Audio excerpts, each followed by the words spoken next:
Hello and welcome back to your favourite spoken English channel Vision spoken English. इस video में approximately 100 tips मैंने conclude किए हैं जो आपकी स्पोकन इंग्लिश की जर्नी में बहुत हेल्प करने वाला है। Without wasting any time I will come straight to the point. Start first one, don't afraid to make mistakes and mistakes are how you learn things. Keep doing mistakes and you will keep improving.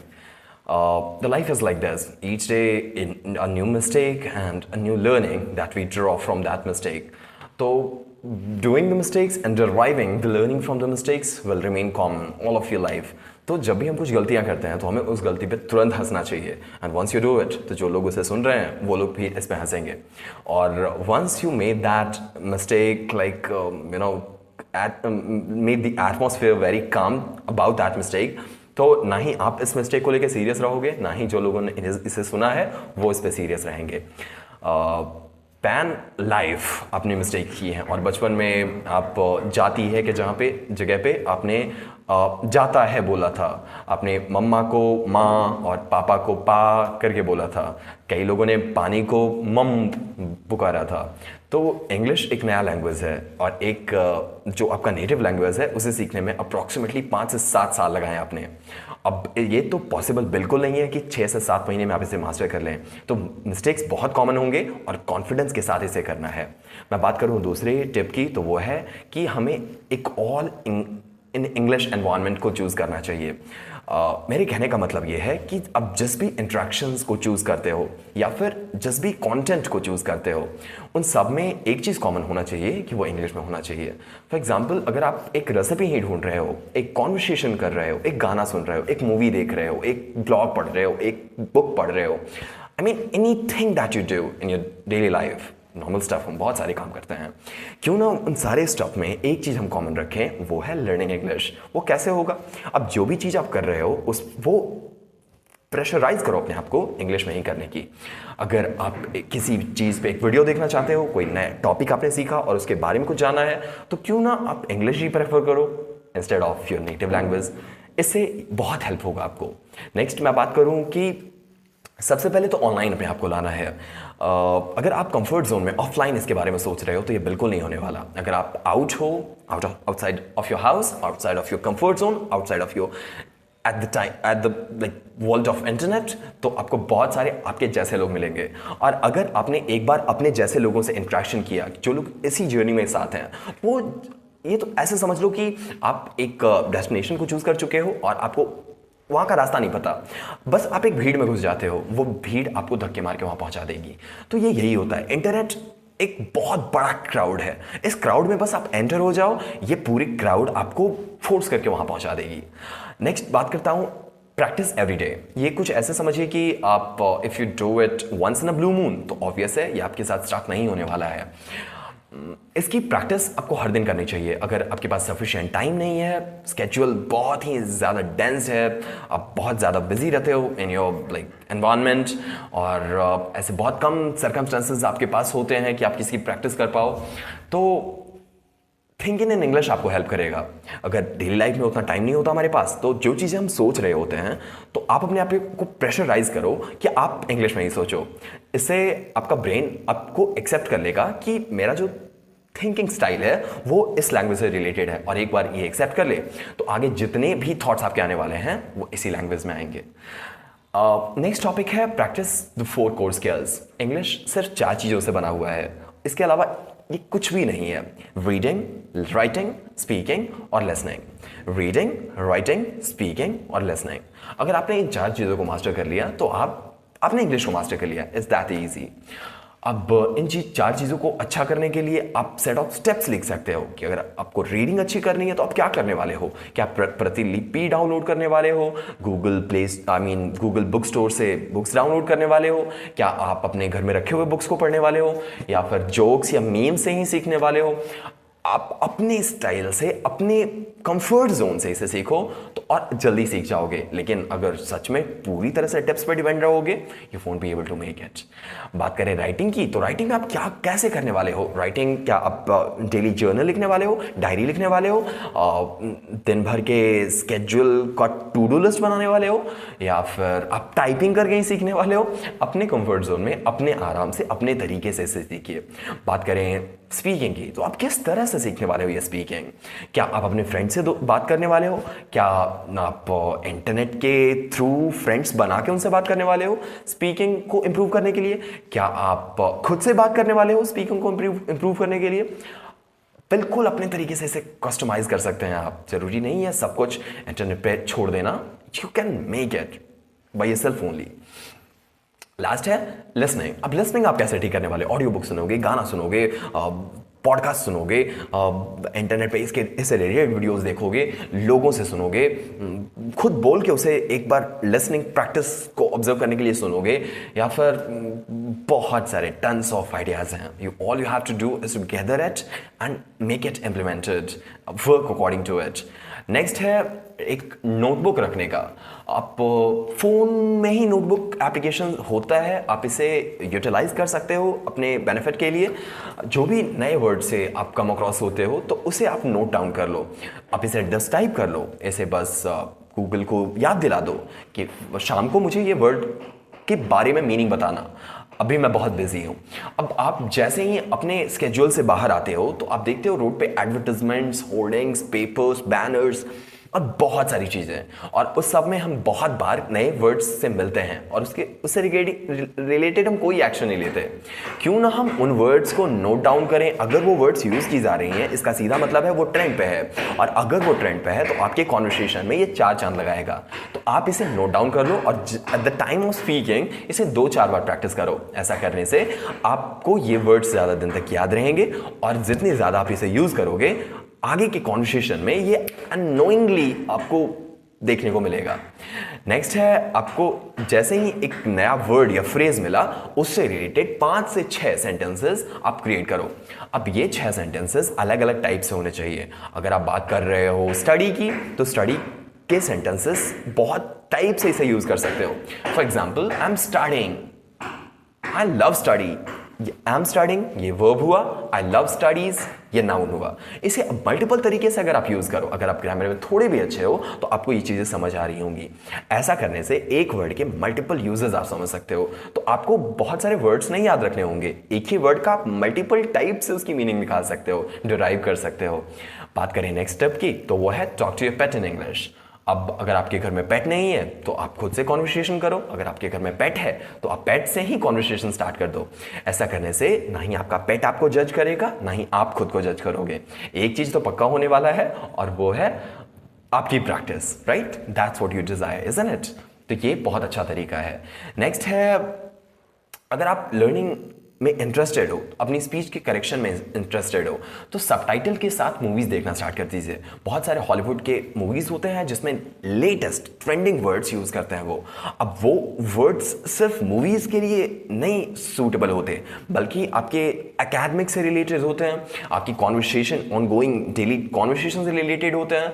अब उससे बहुत सारे words आपको मिलेंगे। अब एक तो फायदा होता है इससे ये कि आप उन मूवीज को देखने के बाद आप उन वर्ड्स को की मीनिंग ऐसे ही समझ जाओगे, क्योंकि आप सिचुएशन जानते हो, आप सर्कमस्टांसेस जानते हो, आप देख रहे हो कि क्या हो रहा है मूवी में और उससे रिलेटेड वर्ड्स वो बोल रहा है। तो कहीं ना कहीं आप कहीं ना कहीं से उसकी मीनिंग ढूंढ ही लोगे अपने माइंड में। तो ये बहुत अच्छा तरीका है अपने माइंड को एक्सरसाइज कराने का।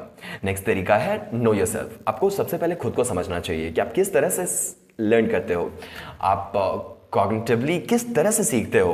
क्या आपकी रीडिंग अच्छी है, क्या आपकी लिसनिंग अच्छी है, क्या आपकी स्पीकिंग अच्छी है, क्या आपकी राइटिंग अच्छी है? चारों में से किस चीज़ में आप बहुत अच्छे हो? अगर आपने किसी एक चीज़ में भी अपने आप को अच्छा पाया और उससे यूटिलाइज किया इसके लर्निंग के लिए, तो बाकी चीज़ें ऑटोमेटिकली ठीक हो जाएंगी। नेक्स्ट बात करते हैं, use the dead time to review what you have learned. अब कई बार हमारे पास इतना टाइम होता है कि हम कुछ नहीं कर रहे होते, बस स्पेयर टाइम को एंजॉय कर रहे होते हैं। क्यों ना हम उस टाइम पे हम एक बार रिव्यू करें जो हमने सीखा है, क्यों ना हम खुद से ही एक कॉन्वर्सेशन प्रैक्टिस करें। इससे क्या होगा, आप सिचुएशनल कॉन्वर्सेशन सीख जाओगे। अब जो कॉन्वर्सेशन आप फ्यूचर में करने वाले हो उससे रिलेटेड आपने पहले ही एक बार अगर प्रैक्टिस कर ली तो आप उसे फील कर पाओगे। आपको उस टाइम पता होगा कि किस वर्ड का यूज़ करना ज़्यादा सूटेबल है। लेकिन अगर आपने सडन कॉन्वर्सेशन स्टार्ट किया तो बहुत ही ऑकवर्ड लगेगा, आपको समझ भी नहीं आएगा कि इस वर्ड का यूज़ सूटेबल है, मुझे वर्ब लगाना चाहिए, हेल्पिंग वर्ब लगाना चाहिए। ये सारी चीज़ें मेसअप होने वाली हैं। इससे बचने के लिए आपको सबसे पहले उन कॉन्वर्सेशन जिसमें आप अपने आप को पाते हो कि आप अंडर कॉन्फिडेंट हो जाते हो, उसकी प्रैक्टिस हमें उस टाइम से पहले ही कर लेनी चाहिए। नेक्स्ट है, when you are learning new words, don't just learn the word but also learn the word that revolve around it. Now, several times it happens that we learn a new word and we just leave it in the mid.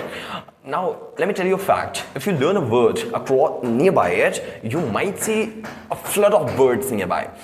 Like if you're learning the word academic, nearby the word academic, syllabus, students, teacher, learning, curriculum, बहुत सारे words आते हैं। तो अगर आपने एक word सीखा, उससे रिलेटेड और वर्ड्स आप सोचो। Once you do that, your mind will start to construct your thoughts in English. Your mind will look for a new word every time when you learn a new word.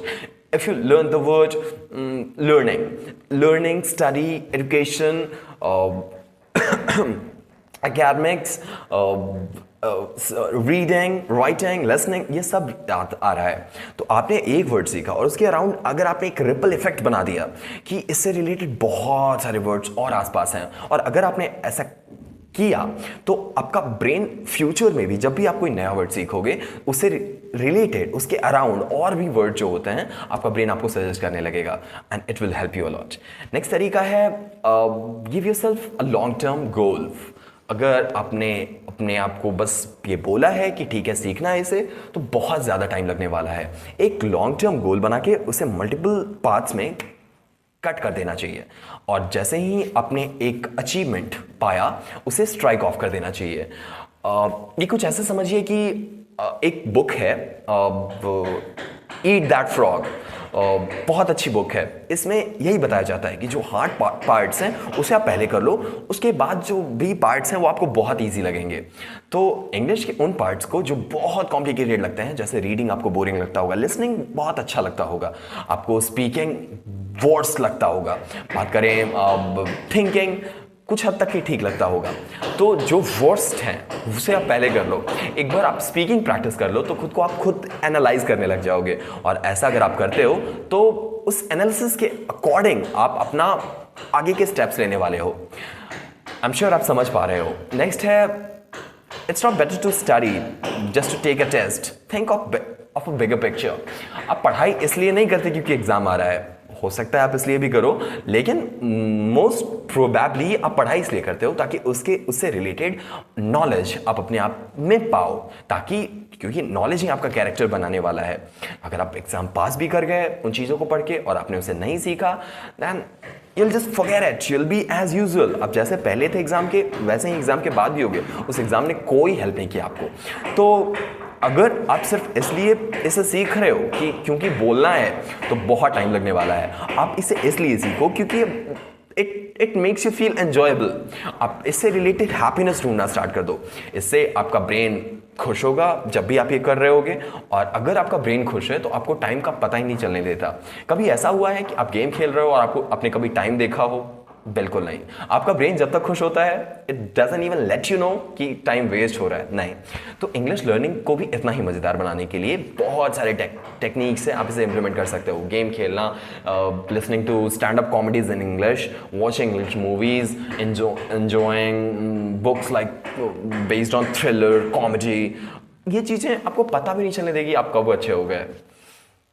Next है, English is about communication. तो आपको इसे personal नहीं लेना चाहिए। जैसे अगर आपने कोई गलती की, तो अगर आपको कुछ बोला गया तो ये आपके पर्सनल किसी की ओपिनियन नहीं है, ये सिर्फ एक कॉन्वर्सेशन है। और आप इसे बचपन से, अगर कोई बच्चा मिस्टेक्स करता है लैंग्वेज में, तो हम उसे क्रिटिसाइज नहीं करते, उसे सिखाते हैं। तो आप इस लैंग्वेज के लिए एक बच्चे हो, आप इसे अभी सीखना स्टार्ट ही कर रहे हो, तो it's obvious that you will do hello amount of mistakes, और उसके रेक्टिफिकेशन की पूरी जिम्मेवारी आप ही की है।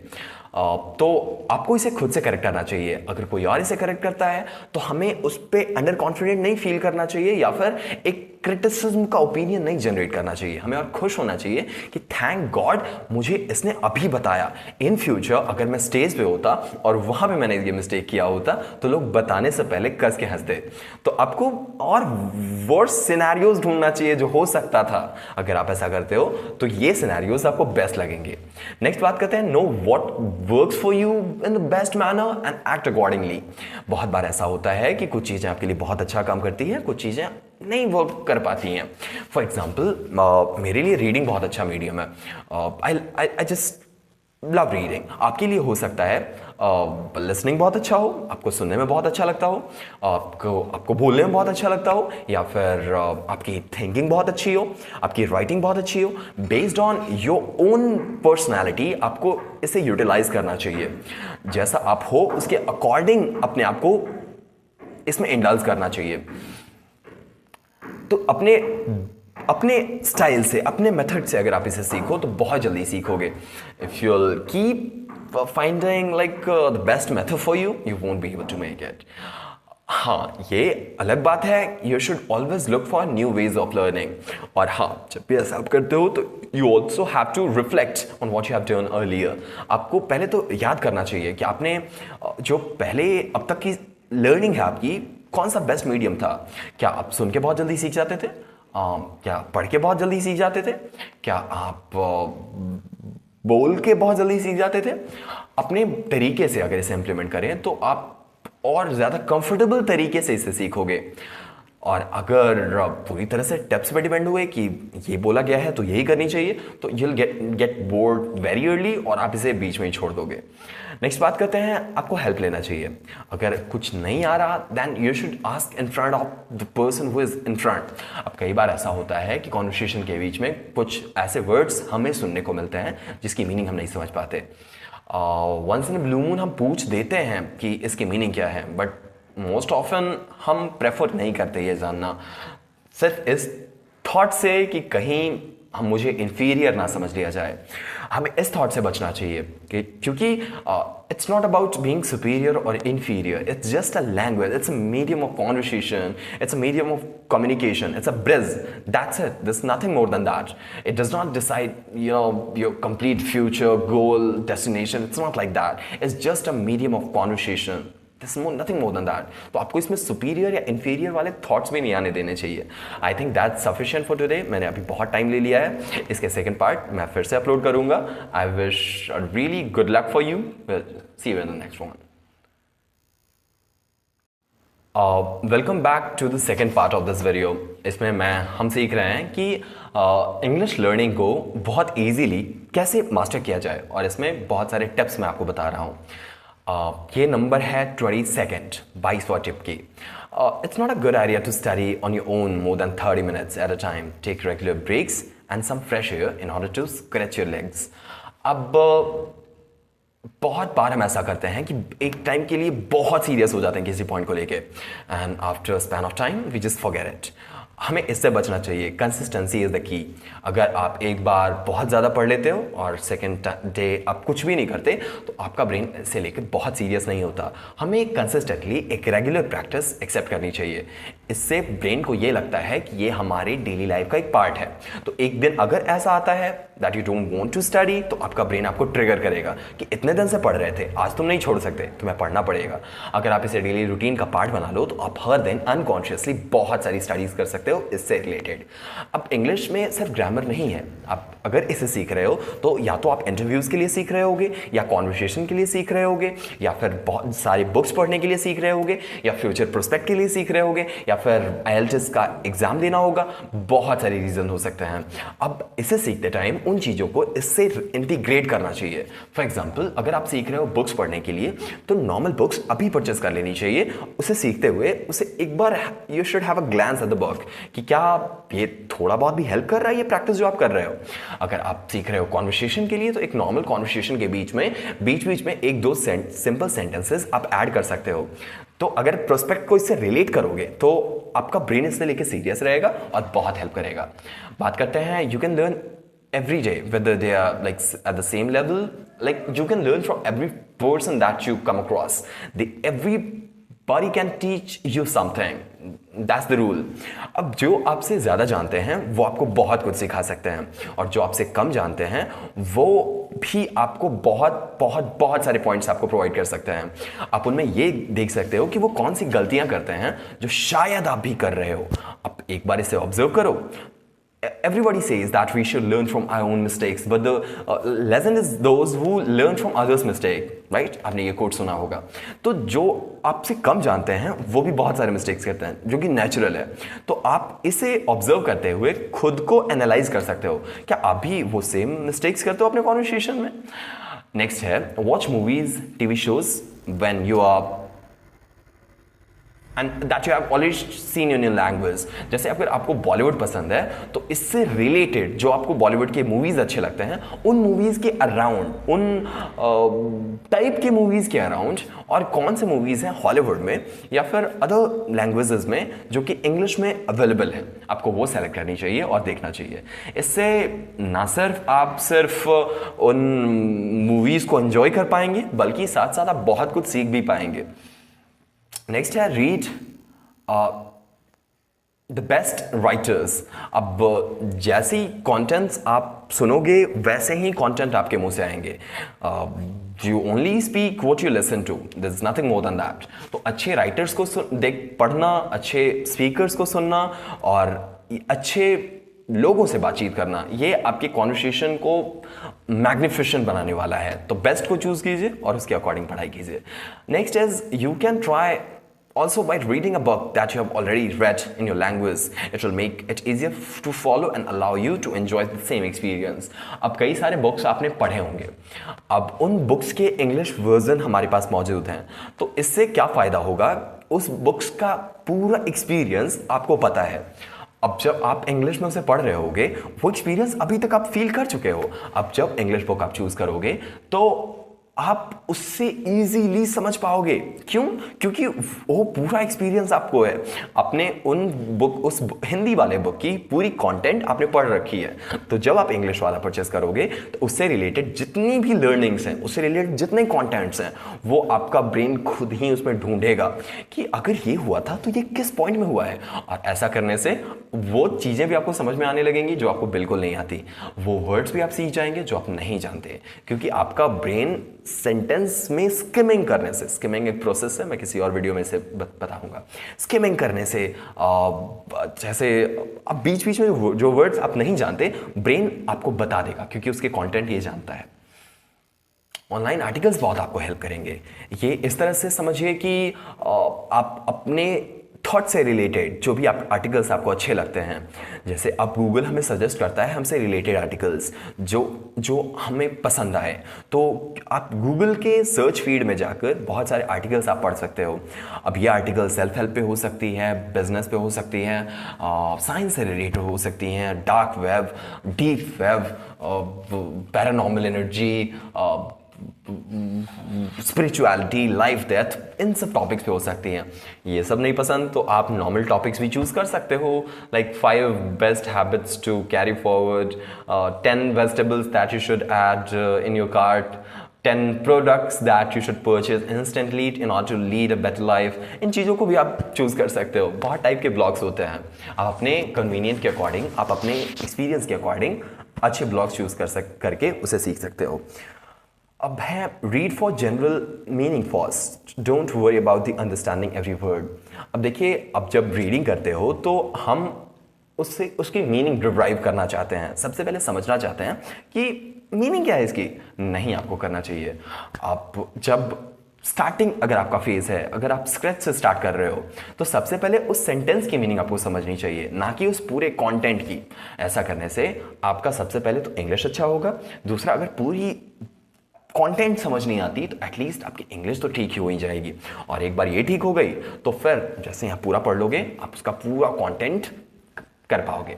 अब इसके बहुत सारे और टेक्निक्स हैं इसे अच्छा करने के। अनसीन पैसेजेस की प्रैक्टिस आप कर सकते हो। 9th 10th में ये बहुत बार आता है, बहुत बार क्या, कंपलसरी है, तो आप इसे चूज कर सकते हो। ये आपको बहुत अच्छा कर देगा इस मामले में। नेक्स्ट है go back in the article and identify the words and try to guess from the context. अब बहुत सारे ऐसे ब्लॉग्स हम पढ़ते हैं, बहुत सारे ऐसे बुक्स हम पढ़ते हैं जिसमें हम ऐसे वर्ड्स पाते हैं जो हमें समझ नहीं आता।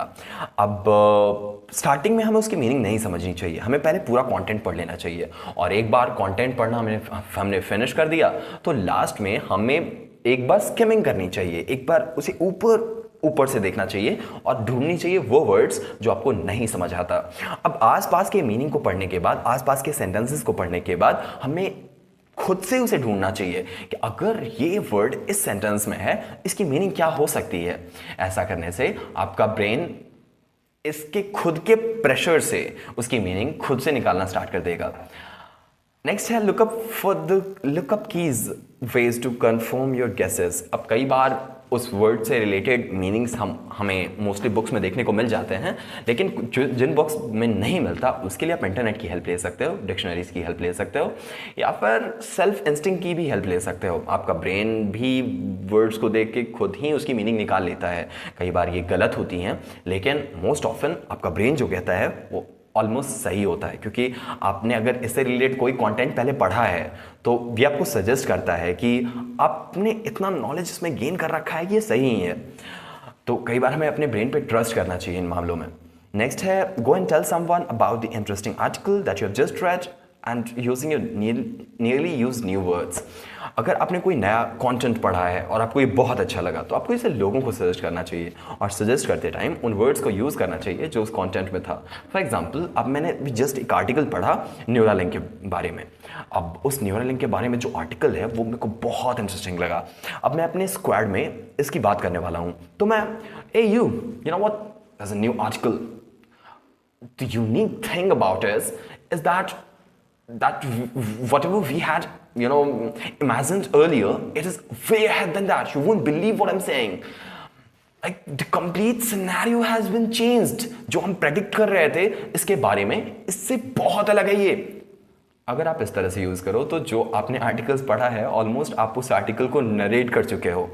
ऐसा करने से सबसे पहला वो वर्ड आपके माइंड में तुरंत आने लगेगा, क्योंकि जो चीज़ें आपने पढ़ी थी वो कंटेंट के बारे में आप बात कर रहे हो और वो कंटेंट्स आपके माइंड में तुरंत आने लगेंगे। इससे आपकी स्पीकिंग भी अच्छी होगी और आपका वर्ड रिटेंशन बहुत अच्छा हो जाएगा। नेक्स्ट बात करते हैं, when you learn a new word think of it other forms. अब देखो, एक वर्ड आपने सीखा ब्यूटी। ब्यूटी किसी लड़की का नाम हो सकता है, एक नेचर के लिए आप इसे यूज़ कर सकते हो, तो ब्यूटी एक नाउन हो गया। अब आप इससे बहुत सारे वर्ड्स बना सकते हो, beauty, beautifully, beautiful, love, lovely, lovingly. तो अगर आपने एक नाउन सीखा तो उससे रिलेटेड एडजेक्टिव सीख सकते हो, एडजेक्टिव सीखा उससे रिलेटेड एडवर्ब सीख सकते हो, एडवर्ब सीखा उससे रिलेटेड वर्ब सीख सकते हो। तो इट्स लाइक न्यूमरस टाइप्स हैं जिससे आप ये सीख सकते हो। अब ऐसा कैसे कर सकते हो, थोड़े गूगल की हेल्प ले सकते हो उसके लिए। नेक्स्ट है when you learn prefix and suffix. अगर आप प्रीफिक्स और सफिक्स सीख लो तो आपको बहुत सारे सिनोनियम और एंटोनियम नहीं याद करने होंगे। अगर आपको एक वर्ड याद हो चुका है और उसके एंटोनियम्स आपको नहीं याद करने, तो आपको उसमें सफिक्स ढूंढना चाहिए। फॉर एग्जाम्पल डेवलप, तो अगर कुछ डेवलप नहीं हुआ है उसके लिए एक नया वर्ड है, लाइक स्टिल इन प्रोग्रेस, इसे हम बोल सकते हैं। लेकिन अनडेवलप्ड भी तो बोल सकते हैं, सिर्फ हमने एक प्रीफिक्स लगाया और एक नई मीनिंग हमने इससे डिराइव कर ली। अब इसी डेवलप से हम डेवलपमेंट बना सकते हैं। तो एक वर्ड सीखने से आप उसके अराउंड एक रिपल इफेक्ट बना सकते हो और बहुत सारे वर्ड पा सकते हो। ये अच्छा तरीका इसलिए है क्योंकि बहुत ज़्यादा वर्ड्स आपको याद करने नहीं पड़ेंगे। सफिक्स और प्रीफिक्स लिमिटेड हैं, जैसे डिस, अन, री, ये सब सफिक्स और प्रीफिक्स हैं। ली, मेंट, अल, ये सब चीज़ें। अब एक बार आपने इसे याद कर लिया तो आप किसी भी वर्ड को इसके साथ यूज़ करके मल्टीपल मीनिंग्स पा सकते हो।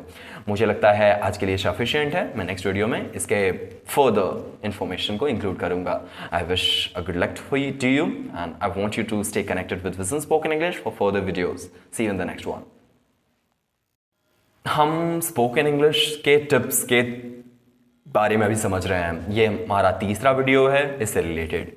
पहले दो वीडियोस में मैंने अप्रॉक्सीमेटली 35 टिप्स को इंक्लूड किया है।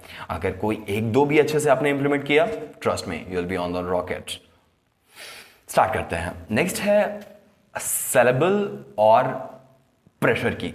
अगर आप नया वर्ड सीखते हो तो उसमें सिलेबस हमें काउंट करने चाहिए। अब सिलेबस काउंट करने के बाद हमें ढूंढना चाहिए कि स्ट्रेस हम किस लेवल पे दे रहे हैं। अब जब आप बोलते हो द वर्ड स्कूल स्कूल, तो आप देख रहे हो क पे ज्यादा प्रेशर आ रहा है, स्कूल स्कूल, स पे बहुत कम, ल पे बहुत कम, तो इसे ही बोलते हैं हम सिलेबल। अब हमें उसी लेटर पे प्रेशर डालना चाहिए, जिस स्ट्रेस डालना चाहिए जिस लेटर पे एक्चुअल लोग डालते हैं, otherwise it make another sense. For example teacher teacher teacher, आप देख रहे हो उसमें 2 सिलेबल है, टीचर टीचर, टीचर नहीं टीचर टीचर, तो हमें टी पे ज्यादा प्रेशर है, र पे बहुत कम, सॉरी च पे बहुत कम। टीचर टीचर टीचर टीचर, आप फील कर पा रहे होगे इसे ही सिलेबल बोलते हैं। और हैप्पी हैप्पी हैप्पी, हप पे ज्यादा है, ई बहुत कम, हैप्पी हैप्पी, तो इसे ही बोलते हैं सिलेबल्स। और इस पे जैसे आप स्ट्रेस डालोगे उसके अकॉर्डिंग ये नेचुरल और अननेचुरल लगने वाला है। नेक्स्ट हमारा इनर वॉइस, जो आपने ऑफन किया होगा जब आपका बोरिंग क्लास चल रहा हो, तो आप अपने वर्ल्ड ऑफ इमेजिनेशन में खोए रहते हो, where you become the monster, you become the hero. Sometimes आप टीचर को एक मॉन्स्टर मान लेते हो, आप sometimes you imagine that what if 5 or 6 terrorists enters in this house, I mean the school classroom, और टीचर को यहाँ कोने में ले जाए, क्या होगा। तो इन इमेजिनेशंस को करते टाइम आप प्रेफर करो कि आप इंग्लिश में करो। I am not telling you to imagine these scenarios, I am telling you जो इमेजिनेशन आप करते हो या जो चीज़ों के बारे में आप सोचते हो, आप प्रेफर करो कि उन चीज़ों को इंग्लिश में आप सोचो।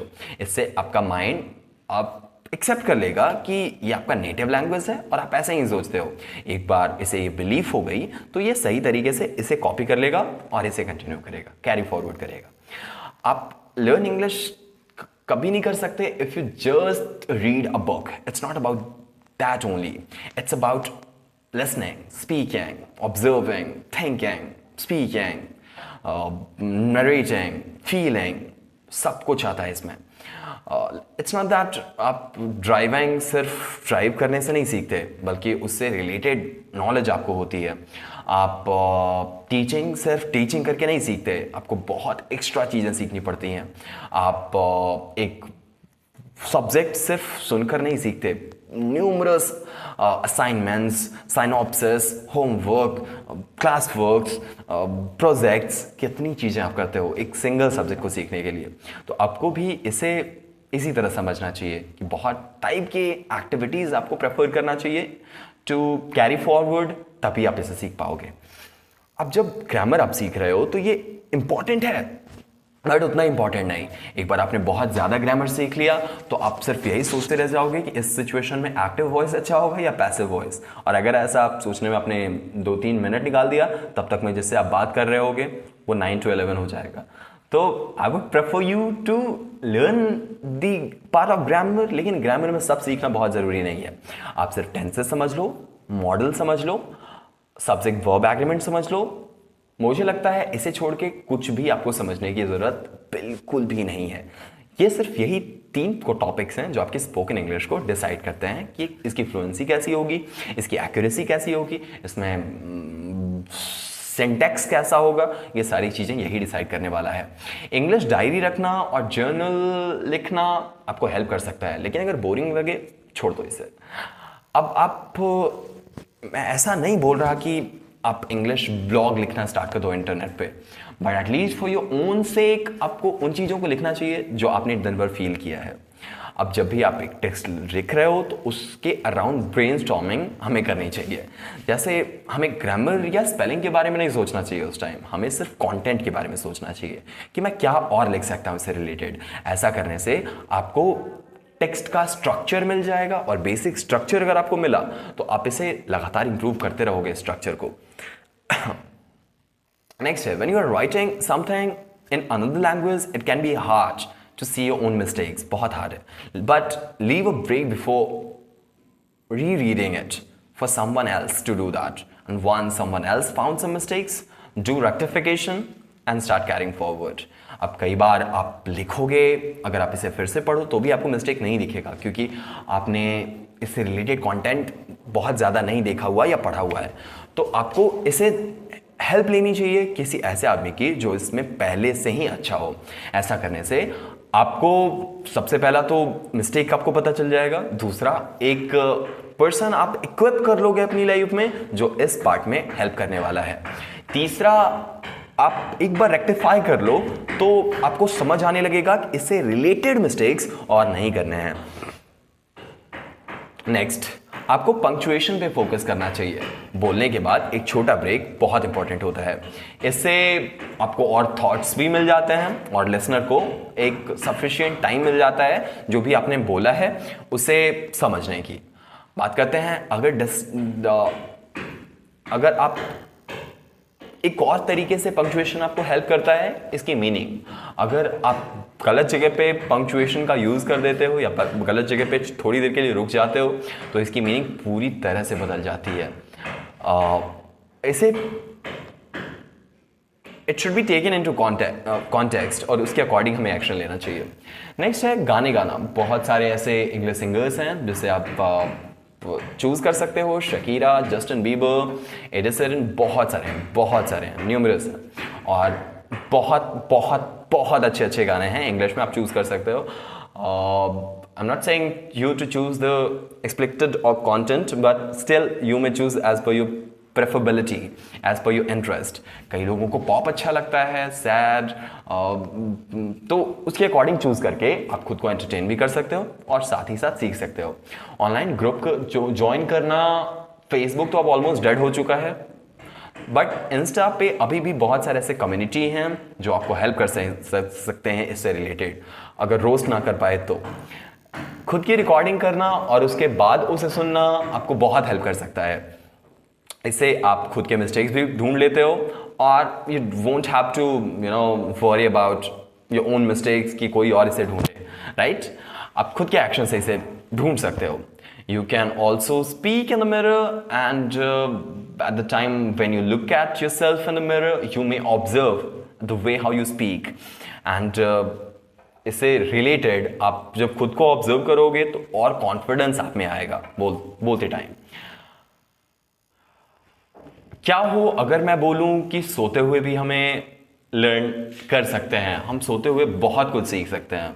वो कुछ इस तरह से कि अगर आप सोते हुए भी एक YouTube चैनल पे इंग्लिश वीडियो ऑन करके सो जाओ, कॉन्वर्सेशन का एक वीडियो ऑन करके सो जाओ, तो ट्रस्ट मी आपके ड्रीम्स भी इससे रिलेटेड आएंगे और ड्रीम्स में जो लोग बातें कर रहे होंगे वो एग्जैक्ट सेम कॉन्वर्सेशन होगा जो आपके डिवाइस में चल रहा है।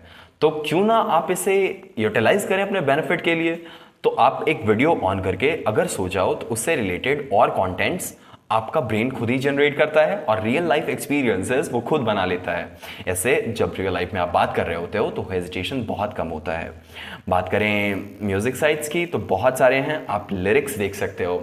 आपने गाना सुना, अच्छा लगा, उसकी लिरिक्स देखी, वो पसंद आया, अब उसके साथ अगर मैं उसे गाऊं तो पहला मैं एक्सेंट प्रैक्टिस कर लूंगा, दूसरा हमारी प्रोनाउंसिएशन प्रैक्टिस होगी, तीसरा हम पिचेस, प्रेशर, स्ट्रेस, सिलेबल सब एक साथ प्रैक्टिस कर लेंगे, चौथा हम और भी बहुत सारे पॉइंट्स हैं।